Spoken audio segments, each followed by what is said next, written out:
Oi, gente. A gente está aqui hoje com a Monique Lemos. Ela é pesquisadora e estrategista, entre muitas outras coisas. A gente vai falar um pouco sobre isso hoje. Monique, muito bem-vinda.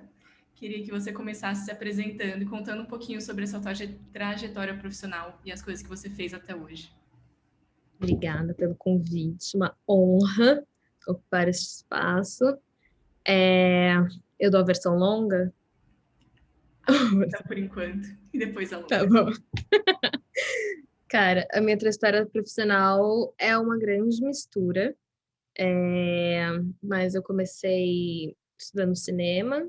Essa referência vem na minha vida desde pequena. Meus pais tiveram uma locadora, minha mãe é filósofa, então a gente sempre criticava coisas, então em algum momento fez sentido para mim estudar cinema. Fiz técnico em direção cinematográfica na Academia Internacional de Cinema.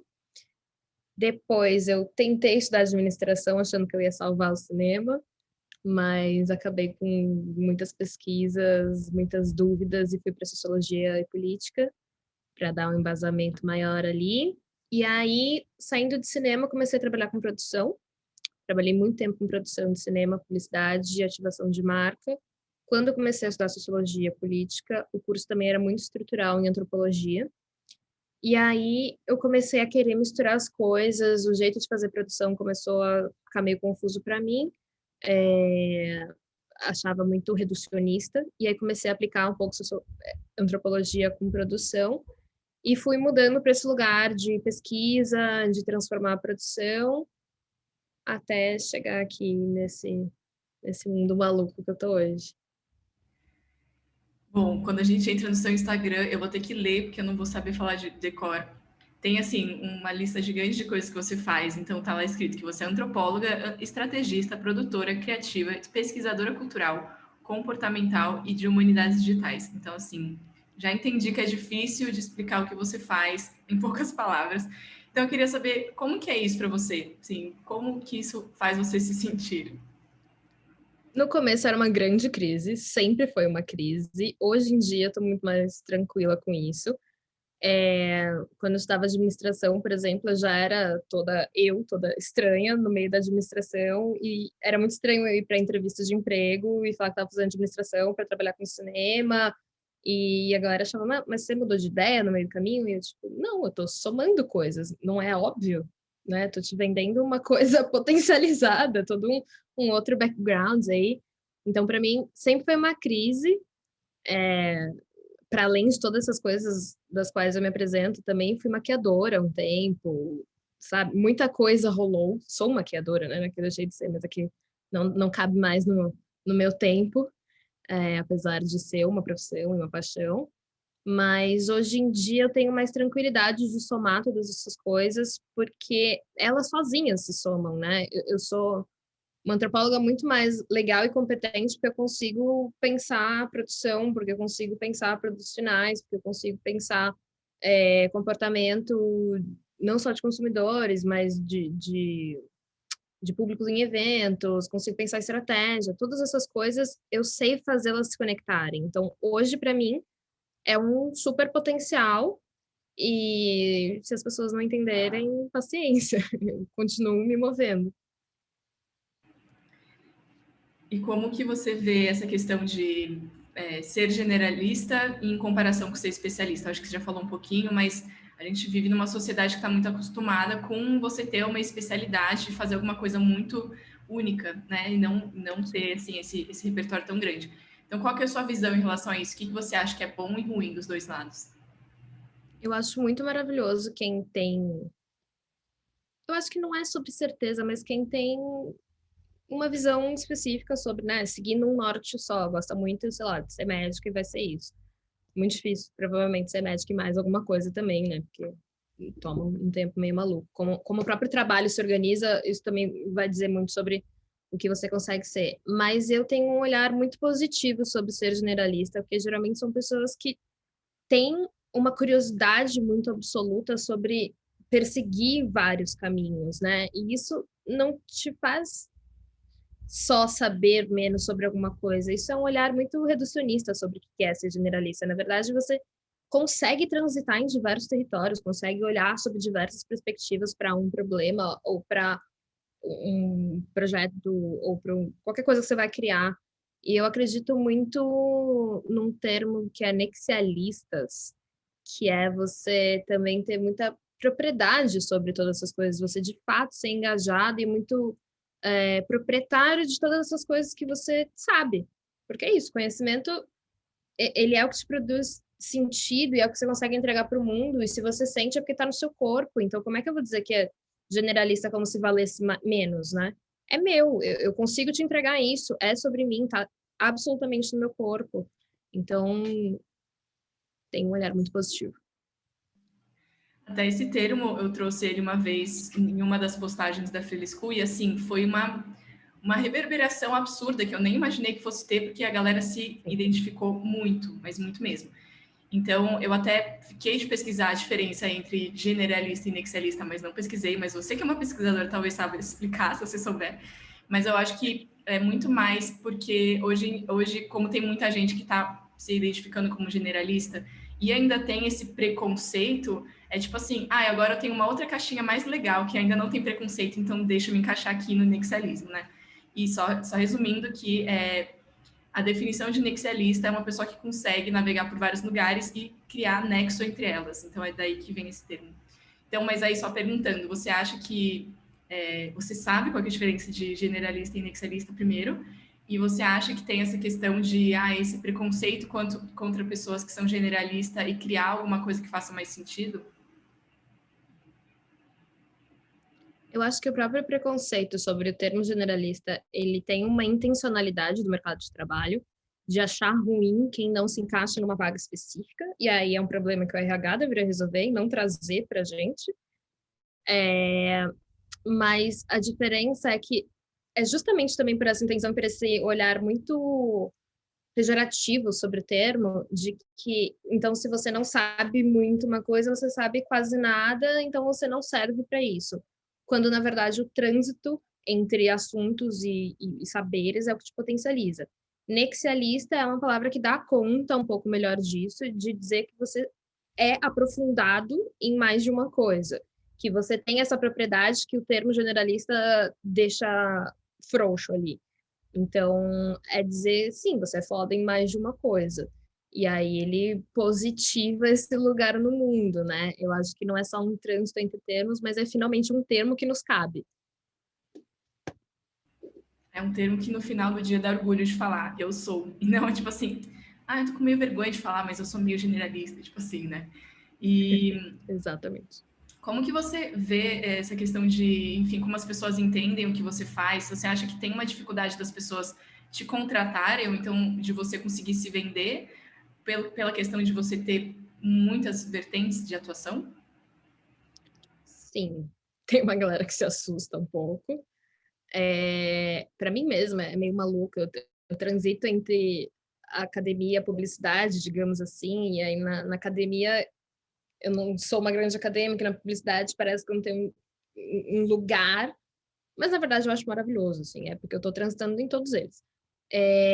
Mas tem uma dificuldade, a galera não sabe brifar direito, por exemplo, me chamam para fazer pesquisa, só pesquisa e não pesquisa junto com estratégia, ou só para estratégia, e tudo bem também separar, porque eu sou pesquisadora e estrategista, mas eu gosto muito de juntar as duas coisas. Para mim é muito difícil, e aí é muito de quem eu sou e do lugar que eu estou agora, sei lá. É muito difícil fazer uma pesquisa e não já entregar insights ou estratégia, ou fazer uma estratégia sem ter participado da pesquisa. É possível fazer, mas eu gosto de estar nos dois caminhos, nos dois lugares. É muito difícil eu sempre pedir uma pesquisa e não receber, pelo menos, algum start da parte de estratégia, porque o que eu mais gosto e onde eu me encontro melhor é nessa tradução. Eu gosto de traduzir os dados. Eu gosto de campo, né? Sobretudo, eu gosto de campo, eu gosto de gente, eu gosto de conversar. É, mas eu gosto de fazer essa tradução, tanto entre a pesquisa e a estratégia, e aí descobrir como aquilo está me indicando insights e comportamentos e tudo mais, e da estratégia para alguma coisa, que pode ser negócio, pode ser carnaval, pode ser um texto, pode ser pode ser tudo. E eu amo poder ser tudo, eu amo poder entregar em vários formatos, eu consigo entregar em vídeo, em documentário, em roteiro, em texto, em um milhão de coisas. Então, eu gosto muito de brincar com essa parte da tradução. Então, num geral, eu tenho meio que educar um pouco quem me contrata e falar, cara, você sabe que eu consigo entregar um pouco mais, você sabe que eu consigo fazer isso aqui também. Ou, você está me pedindo um negócio que dá para aumentar, eu consigo te vender um pouquinho a mais. Então, o que acaba acontecendo é que eu vou para um lugar um pouquinho maior ali, me encaixo melhor nas coisas. É uma pergunta que eu ia fazer, e eu acho que você já trouxe um pouquinho, é como que acontece quando, sei lá, a pessoa vem falar, eu só preciso de uma pesquisa, e aí você percebe que teria a oportunidade de fazer muitas outras coisas dentro do seu escopo. Como que você, enfim, lida com o cliente nesse momento? Como que você faz esse atendimento para propor mais coisas? Porque eu acho que também tem uma questão de, quando o cliente vem muito preparado para pagar só por uma pesquisa, ele não está preparado que você faça uma contraproposta de várias outras coisas que vai encarecer a proposta. Então, como que você lida com essa parte? Primeiro de tudo, sempre que dá, eu peço, quando me mandam só um e-mail com 3 frases sobre o que é o trabalho ou o que eles querem, eu peço ou um briefing completo ou uma conversa. E aí eu começo eu peço para eles me explicarem exatamente o que é o projeto, exatamente o que eles esperam de mim. E aí eu pergunto, né, sei lá, bem que você já tem equipe, ou já começo a me apresentar um pouco melhor, do tipo, legal, você me conhece como pesquisadora, ou me indicaram como pesquisadora, ou como estrategista, mas tô vendo que no seu projeto, bom, primeiro de tudo, me interessa, e aí eu falo, legal, dá para fazer a fase de pesquisa um pouco maior, porque você pode ter esse outro resultado, ou esse outro olhar sobre uma coisa que você também precisa para o seu briefing e para o seu objetivo. E eu consigo entregar essa parte também, eu consigo, ou eles me esperam para uma fase muito específica. Eu falo, cara, eu consigo fazer essa fase de análise também, por esse outro X valor. Ou, legal, você também está pensando na estratégia? Ou, sei lá, você está pensando em fazer só uma campanha, mas se isso virasse um livro, se isso virasse um vídeo? Então, eu começo, a partir do que me interessa e também do espaço que eu tenho ali, eu começo a indicar uns outros caminhos e tentar expandir esse olhar. Acho que num lugar muito mais do que só me vender, também expandir o próprio projeto. Primeiro, se é uma coisa que eu acredito e que acho que pode ser muito maior, porque acho que o ponto principal do lugar que eu quero estar como pesquisador estrategista é que os dados e tudo que vier de uma pesquisa ou de uma estratégia, então essa comunicação, que ela seja gostosa, que ela realmente chegue nas pessoas, nos consumidores, no público final. Então, tem que ser uma coisa massa, e a tradução tem que fazer sentido, não é só você colocar uma foto no Instagram. Então, como é que eu poderia fazer isso ser mais legal? A pesquisa, ela é muito pouco tangível para as pessoas ainda. Fica num lugar meio de, você vai me trazer respostas. Cara, não só, eu vou te trazer traduções, eu vou te trazer uma potência muito gigante para o teu projeto.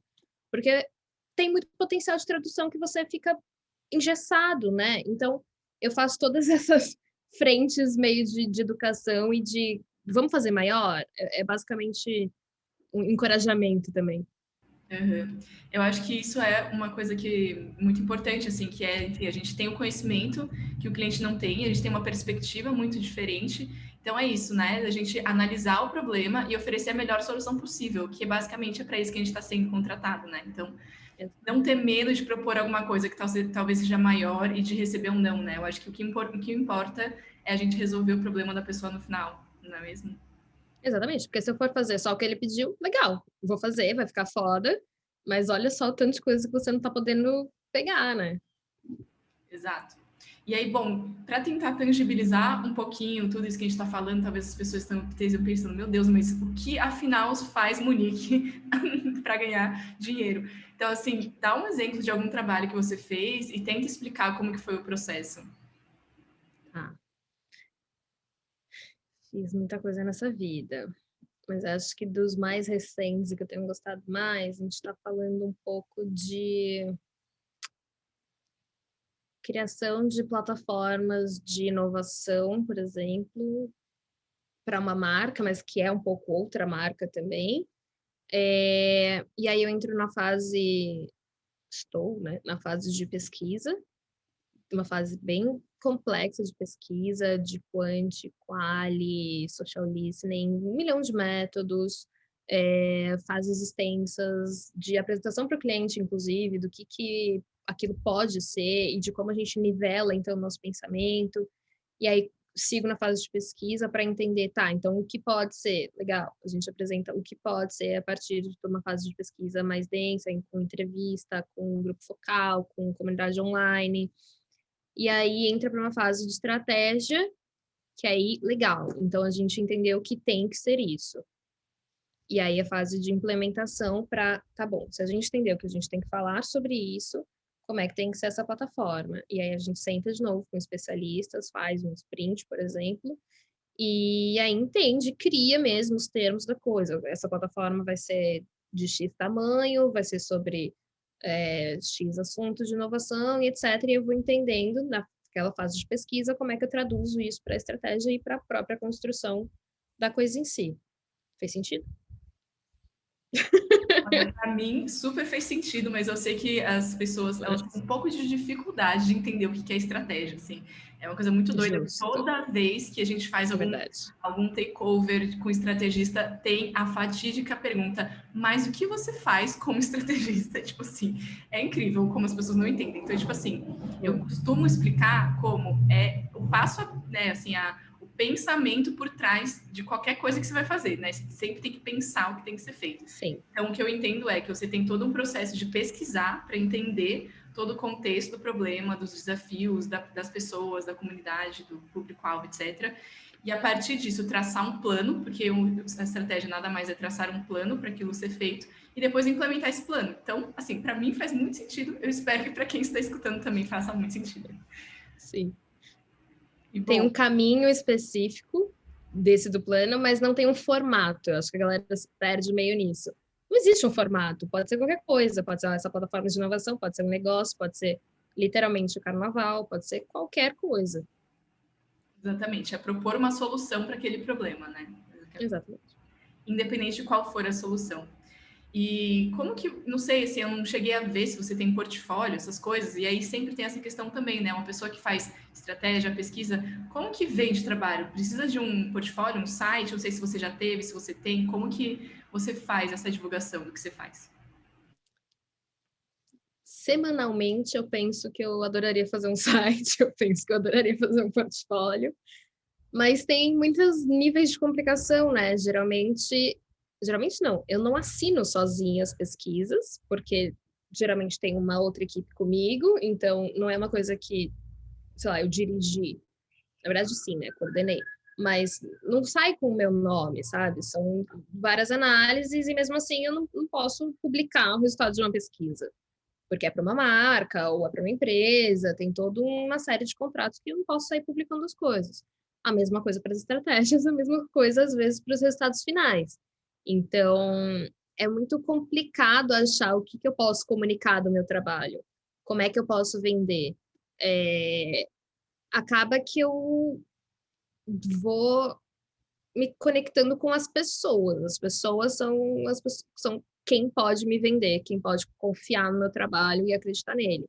As pessoas tanto envolvidas no processo comigo, as que estão próximas e confiam no meu trabalho mais no sentido trajetória, né, processo, me acompanham, sabem no que eu acredito, e as pessoas que são afetadas pelo resultado final daquilo. São poucas as coisas que eu poderia publicar, então um site já fica meio naquele caminho de tipo, legal, mas sei lá, se é a melhor opção.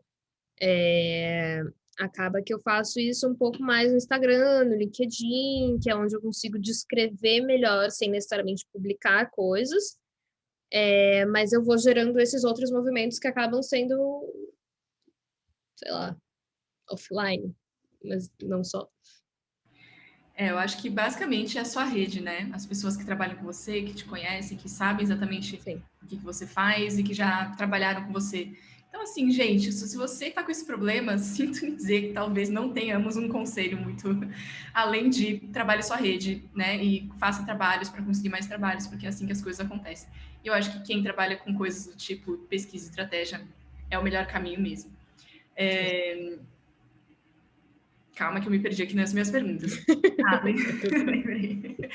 Eu queria saber o que você acha que te ajudou a se estruturar como autônoma. Enfim, eu entendi que você já trabalha de forma independente há um tempo, então isso, né, é um processo até você chegar aqui. O que você acha quando você olha para trás que te ajudou a chegar no lugar que você está? Isso é muito maluco. Eu nunca fui CLT na minha vida, mas também nunca fui fixa em lugar nenhum. Eu sempre fui, sempre, absolutamente freelancer livre, assim. Rolou muito medo no meio do caminho, mas a dica que eu dou, para além de respira e coragem, é entender esse lugar de se vender e de ir construindo as suas bases, suas estruturas, meio que um pouco saber e ter um pouco para onde correr, né? Quem pode te ajudar ali? Quem pode ser uma estrutura para você quando não brotar um job? Constrói uma rede forte de pessoas que vão te indicar e que vão querer o seu trabalho. Entenda qual é o diferencial do seu trabalho e se posicione, dê uma aterrada boa ali. E ainda sobre se vender, acho que é isso. Entenda qual que é o melhor meio, né? O Instagram acaba sendo um bom meio para mim, apesar de eu publicar muito pouco, muito menos do que eu gostaria. Mas qual que é o jeito que você pode falar sobre o seu trabalho que só você vai saber falar e que não vai parecer que você está falando de trabalho e se vendendo? Ou como você fala sobre o que você acredita e o que te estrutura e que vai fazer as pessoas olharem e falar, cara, essa pessoa é muito foda. E ela, nossa, também é diretora de arte, vai ser muito legal ter esse olhar para mim, no meu trabalho, na minha vida, e etc. E aí as pessoas vão lembrando e se conectando a você ali, né? Então é entender se é um Instagram, se é um portfólio, se é um conjunto das duas coisas, se é a produção de conteúdo mais firme. É quase construir meio ativar uma rede que consiga te ver mesmo que você não esteja lá, né? Do tipo, putz, eu sei que aquela pessoa pode servir para isso, porque ela me entregou essas outras coisas, e aí juntando, eu entendi que é ela a pessoa perfeita para isso. Fez sentido? Eu acho que sim. Assim, resumindo do que eu, né, do que eu captei, eu acho que faz sentido é mostrar para as pessoas que você é incrível, né? No final das contas é isso. Independente se a gente está falando de profissão, de trabalho, é assim, cara, você é uma pessoa incrível a partir de tudo que você faz. E, by the way, você é pesquisadora, estrategista, antropóloga. Então, é tipo, elas vão lembrar de você como ser humano. Eu acho que é por aí que começa, né? E depois Sim. elas lembram do seu trabalho. E E, bom, deixar as pessoas... Desculpa. E desculpa. deixar as pessoas fazerem essas conexões, né? Do tipo, legal, você lê meu LinkedIn, você vê que eu sou essas 12 coisas todas, mas como é que, sei lá, no meu Instagram eu te digo que eu sou essas coisas? Como é que eu te digo que eu sou pesquisadora? Como é que eu posto um texto no Medium e conecto essas coisas e não fica chato de ler, se eu tô falando que eu gosto de tradução, né? Como é que eu te facilitei um conteúdo? Como é que você vai sentir que eu sou essas coisas? Exatamente. E a gente está chegando ao fim, infelizmente. Então, eu vou fazer uma última pergunta. Queria que você desse um conselho para alguém que tem esse mesmo perfil, que faz 1 milhão de coisas como você, uma pessoa que ainda está nessa crise de identidade, que acha que precisa se encaixotar, que precisa escolher um título único. O que você diria para essa pessoa? Como que ela pode se encontrar, se posicionar e se vender melhor? Não tenta entrar em nenhuma caixinha, porque nunca vai caber, sempre vai te atrapalhar. E se entrar, entre estrategicamente para construir algum caminho para você. Fui produtora há muito tempo até que eu conseguisse mudar um pouco a forma de fazer produção e conseguisse me bancar, pagar meus boletos com pesquisa. Então, como é que você vai usar desses caminhos de forma estratégica até você conseguir bancar esse discurso e vender todas as coisas que você é? Mas já se venda complexo, né, e completo. Como é que você vai fazer as pessoas entenderem que você é foda, que você faz mais de uma coisa, que você é muito bom, inclusive, conectando todas elas? O que que as pessoas vão ganhar te contratando? O que que as pessoas é, podem ter de diferente contratando você? Eu acho que mais do que defender um título, uma profissão, é o que que é por que que a Monique é uma pesquisadora diferente? O que que ela me entrega de foda? Porque, né, tem todo esse background, mas tá, e aí? que valor que você está entregando, que valor você está me vendendo junto de tudo isso que você é. Olha, depois desse conselho, até fiquei com vontade de mudar lá o meu Instagram para designer, barra produtora de conteúdo, barra estrategista, barra recruiter, barra curadora, barra, tipo assim, colocar tudo, porque é isso, eu sou tudo isso, entendeu? Não dá para colocar um título que resuma tudo e tá tudo certo. Eu acho que é isso, é embrace yourself, né? Tipo assim, se abraça, tá tudo bem ser tudo isso. É Porque como isso. diz Cleo Oliver, que também é uma pessoa que faz Amo. tudo, ele fala, é a geração barra barra. A gente faz tudo e tá tudo certo. Aceitem. É Assim, isso. exatamente. Mo, muito obrigada. Eu adorei o papo. Eu acho que eu me identifico muito com isso também, de, enfim, generalista, anexialista, seja lá o que, como a sociedade define a gente, de a gente fazer várias coisas, gostar de várias coisas, ter vários interesses e conseguir conectar elas de alguma forma. Então, muito obrigada. Gostei muito do papo. Espero que você tenha gostado também. Eu que agradeço. Amei. Sempre aqui. Tchau, gente. Até mais.